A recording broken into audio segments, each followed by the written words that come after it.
قعدتنا طولت تحت وطأة مدير من اللي يطلق عليهم مدير سام او التعامل معاه عامه عصيب.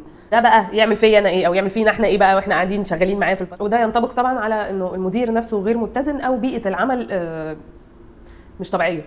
هنرص بعض الحاجات كده اللي ممكن نبتدي نحسها في نفسنا بس احنا مش فاهمين انه ده تاثير حد تاني، مش انه ده احنا اللي ساعات بنسرح كده. فقدان الثقه بالنفس طبعا، يعني احساسنا بقدراتنا 2 الاداء الوظيفي بتاعي بيتغير برضه. 3 الانطفاء العام في جميع الجوانب، جوه الشغل وبره الشغل وفي البيت والاصدقاء والحياه والتمرين وكل حاجه. 4 ممكن ابتدي الاقي بعض الاعراض الجسديه عليا من 5 حاجه هو انه هو الشغل في العالم كله كده كده يعني بالطريقه دي، وانه خلاص مفيش اي حته تانية ممكن تبقى ايجابيه، وبالتبعيه انا هفضل طول عمري بائسه او هنفضل كلنا بائسين.